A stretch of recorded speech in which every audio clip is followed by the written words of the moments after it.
Alvon, for many years you've been a household name. You started off in Coronation Street in Woodstock, and you've done your family very proud. Thank you. Did you ever, as a young boy in Woodstock, did you ever say, I want to be an entertainer? It only really happened when I was at Queen's Park Boys High School in Woodstock. And the whole point, I went to see a man called Johnny Ray at the Alhambra Theatre, which was the most beautiful theatre. But this man stood on that stage, I must have been about 12 years old, and he sang, if your sweetheart sends a letter of goodbye, why? And it was a revelation. And I thought, that's what I want to do.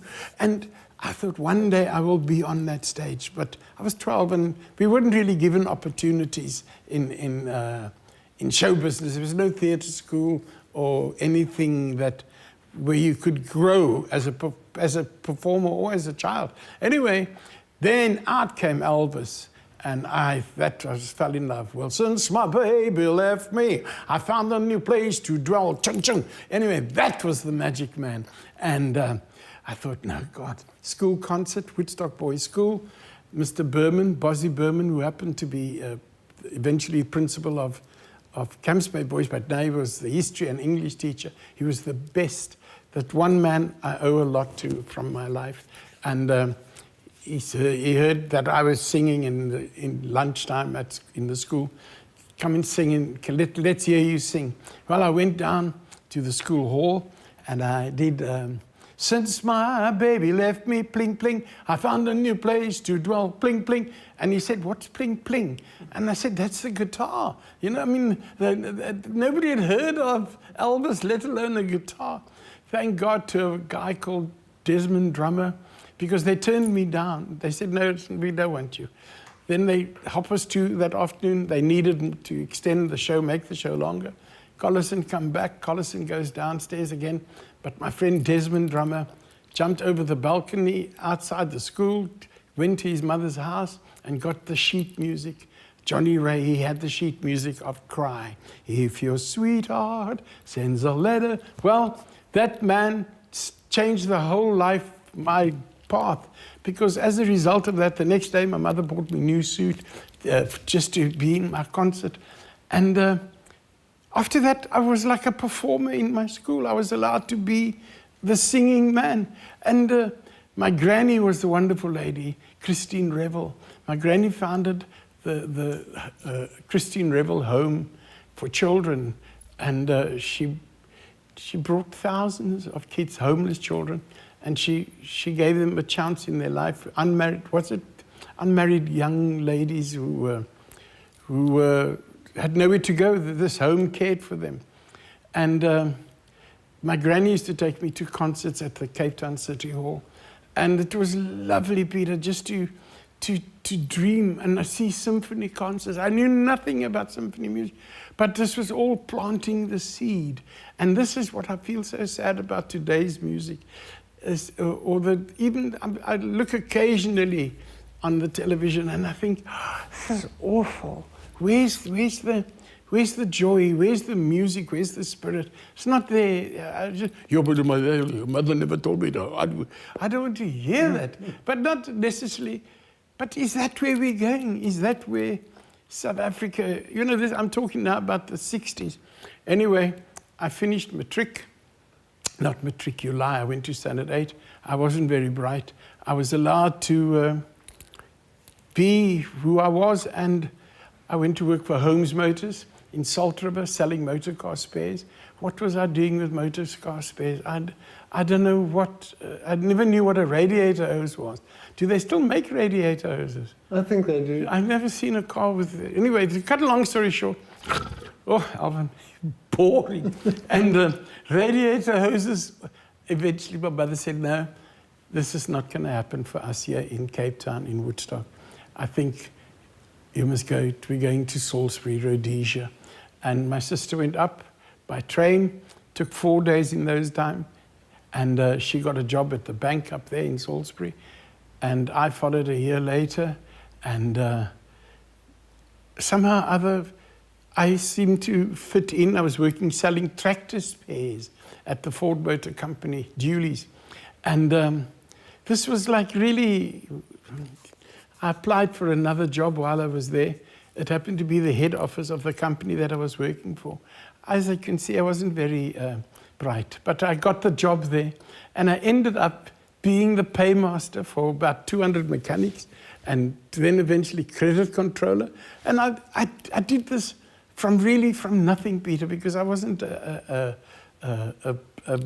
wasn't a bright man at school, but I was sharp. I think I was sharp. And Alvon, why did your mother think to go to To Rhodesia. We went because, one, there was a lot of sadness here in South Africa. The country was, people's marriages were falling apart. You weren't allowed to speak to your cousins if your cousins were of a different color. And it was sad. I was registered as a white child. I went to school as a white school, and but I had cousins that were also different. And I loved my cousins, and it was sort of sad. So you were either white or colored. I was now white, my sister was white, my father and my mother, whatever. And off we went to Rhodesia, where the life seemed to be better. There were more chances for people to grow. And I was happy there. Eventually I saw an ad in the paper looking for a chorus for amateur concert. So I went and auditioned, and they put me in the show. And then the next thing, I started to get into more and more shows. And this was wonderful. All amateur, but I was meeting people who just accepted me as I was, as I am. There was no, who are you, where are you from? And nothing was happening here in Cape Town for me to go to a school or anything that where you could have an opportunity to sing. All I wanted to do was sing. And Adrian Stanley. Wait, we can't. Yes? Was he in Rhodesia? Yes. Adrian was thank God for Adrian. Anyway, 2 pages ahead yet. Come back 2 pages. Sorry. So there we are in Salisbury, and I get involved with the Reps Theatre, and I'm also in some shows. And what a thrill it was to be there. This one night, we were doing a show at the Reps Theatre called Countdown. And I was with some wonderful dancers, Mercy Hetherington, Patricia Hogg, and Pam Hacker. And we were in the show. It was the final night, I think. And this lady was in the audience. She passed through Salisbury, and she came backstage afterwards. This was Joan Brickill on a holiday from minstrel scandals. They were doing minstrel, and she was like finished, and she needed a break. So she came up to Salisbury with one of her performers, pupils, and she came backstage and she said, oh, how she enjoyed the show. What a wonderful, wonderful time she had. And you at the back there, if you want to turn professional, I can help you. I'll try and help you. Now, all my life, I wanted somebody to see that I was different. I wasn't nothing. Somebody saw me dance and sing and said, you're different, I will help you. Anyway, it took me 2 years to get from Salisbury, but before I left Salisbury, I was also there staying with a friend of mine, Adrian Stanley, who was the director of the Reps Theatre. And he put me into shows, not put me in, I had to audition like everybody else, but somehow or other, this was my learning ground. And I'm grateful to this man because he opened a door for me, and he introduced me to a world I would never have known if I'd stayed in Woodstock. I would never have known what was going on there. Anyway, thank you, Adrian, wherever you are. He's in heaven now, but what a wonderful chance for me to be able to be found by this person. 2 years later, I'm in Durban. I get a transfer to Payne Brothers in Durban, and Joan Brickill comes into the shop with Louis Burke and says, come and spend New Year's Day with us. We had Amshlala, which is outside Durban for the day. And it was a love affair that began because it's like we just were meant to, we were meant to be with each other. They had other... How did she find you? Did she just walk in one day and see you? No, she said, get a transfer. They knew I was there. They knew I was working at Payne Brothers, but they didn't know when because they up and down the country doing shows. But now, this was 2 days before New Year's, and they said, take a train from Durban to Umhlanga, anyway.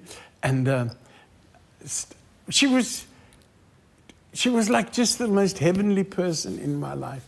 We were friends until she died. And, but what a lady. Let me get to this one. And Louis was a little bit sort of but anyway, that was Louis. And, but all grand.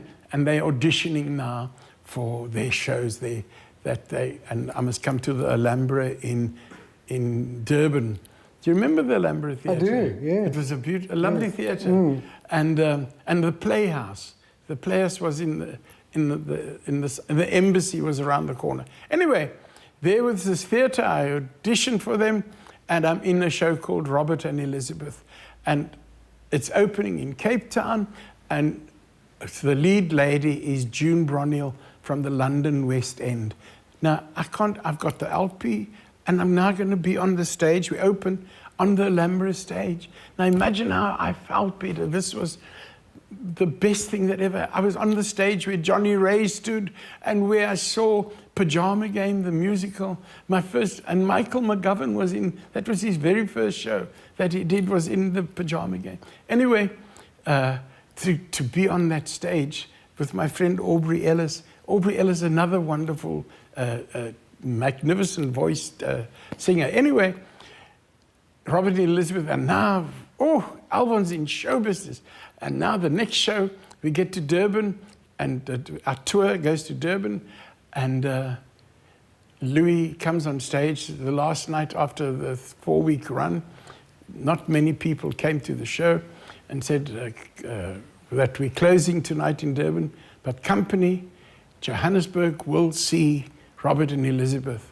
Well, we all went and took off our costumes, and we knew that was the last time we were ever going to be in costume, because the show wasn't going to Robert, it wasn't going anywhere, it was just finishing. And so you're very destroyed. In show business, and you know this, in show business you work. If you're not working, you struggle for the next job, and you struggle for the next job. So it wasn't always smiles and happiness, it was hectic. And anyway, in Joburg now, I got my little flat, and South Pacific was done by Jod's and Johannesburg Operatic and Dramatic Society. What a beautiful, to be in the Civic Theatre. My big thrill is standing on the stage. That's the best thing. Rehearsals, you can get there, but to stand on the stage, there is nothing like a dame, nothing in the world.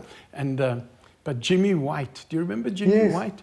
Jimmy White played the young juvenile lead, and he had to sing the song, I touch your hand and my arms grow strong, younger than springtime am I. Anyway, they said, no, he can't, the voice is not good enough. Can I stand behind a palm tree and sing? And then Jimmy must mime. And this was like hectic. And this is the show's opening on next Tuesday. And this is the Friday, Saturday with singing with the orchestra. And the orchestra's there, and I'm standing behind there with, I touch your hand, behind the palm tree. And I can see Jimmy sort of doing. And it was like, I didn't want, anyway, Jimmy White decided that he won't do this. This is not right for him. So he wanted to pull out. And they said, no, then Alvon must. So. But I also asked for another 10 Rand, because they only paid 60 Rand a week. And said, can I? They said, no, we can't give any more. So we both disagreed. So Jimmy got vicious reviews in the paper. They said he can't sing. But I went on with my life. South Pacific finished, and I auditioned for Fiddler on the Roof. Toby Kushlik is now running in Johannesburg, and it's now going to tour. And I'm directed by a man called Kip Andrews, who was the American director. And after 2 weeks in the show, they say I must understudy the Russian tenor. There's the Russian tenor. You know this when they do lie, lie, la, la, la, la, lie, lie, to life, l'chaim, cha-cha-cha, l'chaim. And it's like one of the high sequences of the show.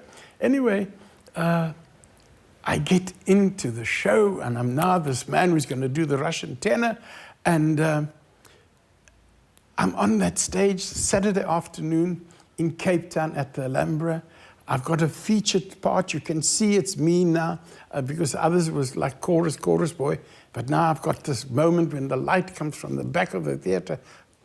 Zava, Shestarovia, and I'm doing this whole big Russian thing.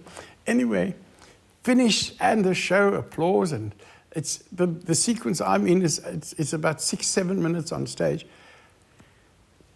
Come that night, the man is sick. The Tevye, the guy we played, Tevye Shimon Israeli, is ill, and they get Jacob Whitcomb to play the part. And Toby Cushley came backstage after the show finished that night, and she came, and she always used to wear these big caftans with all diamante and chamos. Anyway, and she always looked like, anyway, and there was Toby, and she said, "Oh, company, wouldn't it be wonderful if we could have Shimon sing the part of Tevye, and to have Jacob play the part, because he's a wonderful actor. Then we'd have the perfect Tevye." So in 1 second, she destroyed both Tevyes, both leading men of her show. She was very, she wasn't a kind woman. So she destroyed both these men who were like longing for her approval. You at the back there, you were the most exciting thing on the stage tonight, Toby Kushlik, to me. And all the company went, ooh, and all jealous muffies. Anyway, it was the best. And to be approved by Toby was like something special. Anyway, then into Minstrel Scandals for Brickhill Burke. And that was hectic. To put on this black makeup every night, and they give me the part of Jolson, rock-a-bye, oh baby, and I'm supposed to do the Jolson. Then they say, no, there's another guy, and his name is Michael Goldsmith, and we don't know him, so we want you to understudy him. So I said, no, but you know me, so why must I understudy someone? You know what I can do with the song? No, it's Boris Cohen who thinks this guy's better than you. And anyway, sadly, Michael Goldsmith played Jolson, and I was just in the chorus. But I thought, I can't put on this black makeup. It's evil to put with that white lipstick and stand behind Joan Brickhill for 2 years, 6 years. Some of these guys' shows went on for 2 years. And there was an audition at Kyalami Ranch in the Sunday Times. And I went and auditioned. I got the job, and John Rothman, do you remember John Rothman? Yes. John was leaving there, and they wanted another singer guy who could sing and dance. And I could sing and dance. Anyway, I got into the show. After doing 3 shows there, Percy Banashik you remember Percy Banashik? Yes, the critic. Bill Brewer said, the most lavish floor show in South Africa, and they called me Mr. Ziegfeld of the Highveld.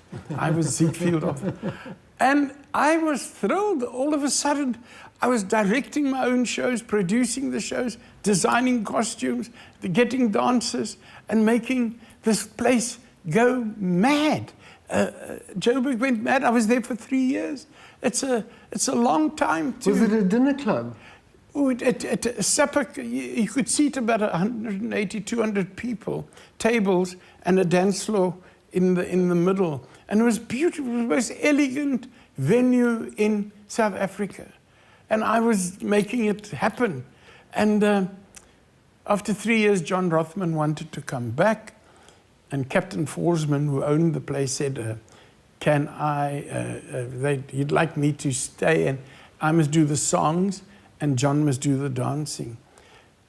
And I said, no, you can't have two Ziegfelds on the same stage. They'll kill each other. So I quietly left, very despondent, but left and went to work at Athens by Night in Hillbrow. Now, Hillbrow was fantastic to be, because it was happening in the... Were you there in the 70s and 80s? Yeah, it's a place to be, yeah. Hey, it was the best. I was in a flat there. I stayed in the tall block behind the Skyline Hotel.